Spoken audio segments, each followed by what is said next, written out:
Manakory avy eo izay eto amin'ny tsy lany tetika mikajy ny ahatsara sakafony rehetra dia manolotra nahandro mora tao iray androany. Ho hitantsika ao avokoa ny tsiro, ny fanjarian-tsakafo ary ny tetika madinidinika nefa tsy mandany vola be loatra. Lasa aritsika. Ny nahandrontsika androany dia lasopy mangahazo sy akondro amin'ny enomby. Ny mangahazo lena dia mora hita eny ambanivohitra na eny an-tsena ary mety ho hita mandavan-taona any amin'ny tany mafana. Sakafo fihinantsika malagasy hatramin'izay ary azo hatsaraina hatrany amin'ny fampiasana azy. Sakafo mahavoky ary azo ampiarahana tsara amin'ny hena sy coco mba hampanjary sakafo. Ny akondro maitso ihany koa dia azo karakaraina tsara fa manana singa maro mampanjary sakafo. Ireto avy ary no ilaina amin'ny nahandro ampy ho an'olona efatra. Enomby fahefany ka hatramin'ny atsasakilao. Tratrany na fanangany no tsara safidiana. Mangahazo lena 4, akondro maitso 4, coco iray na ronono coco 1 kaopy, tongolo be 1, tongolo gasy, lavanilina 2 raha azo atao, menaka coco ary sira. Toy izao ny dingana hikarakarana azy. Mampatsiahy antsika rehetra aloha ny fanasana tanana rehefa hikarakara sakafo. Manamboatra ronono coco na manomana ronono coco lait de coco 1 kaopy.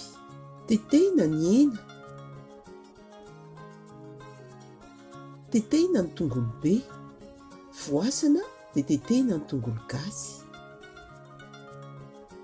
Endasina menaka coco ny hena, asiana sira, arotsaka ao ireo tongolo, aroharona dia asiana rano kely. Avela hiketrika ao mandritry ny afahefakadiny. Voasana dia tetehina ny mangahazo, ampangotrahina mandritry ny 5 minitra. Avy eo tsy hifina tao ny mangahazo. Voasana dia tetehina ny akondro maitso, ampiarahana amin'ny mangahazo tsy hifina, didina amin'ny halavany lavanilina 2. Arotsaka ao anaty nahandro misy hena ny mangahazo sy ny akondro maitso voatetika ary ny lavanilina. Araraka ao ny ronono coco. Ampiana rano ny nahandro.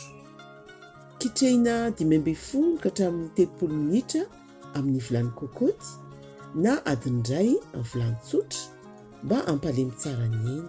Tsy avela ho ritra ny nahandro. Vita amin'izay ny fikarakarana.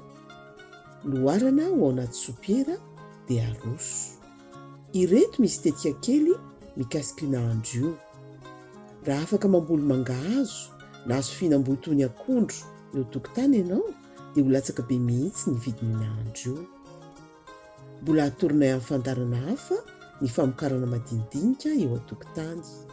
Raha fehezina ny nahandrontsika androany dia lasopy mangahazo sy akondro amin'ny enomby. Matsiro sady mampanjary sakafo. Mastohomano! Raha nahaliana anao ny nahandro androany na nitetika samihafa natoronay teo dia anehoy aminay. Ary indrindra raha nahandro izany koa ianao dia zarao aminay ny hevitrao. Amin'ny manaraka indray ary.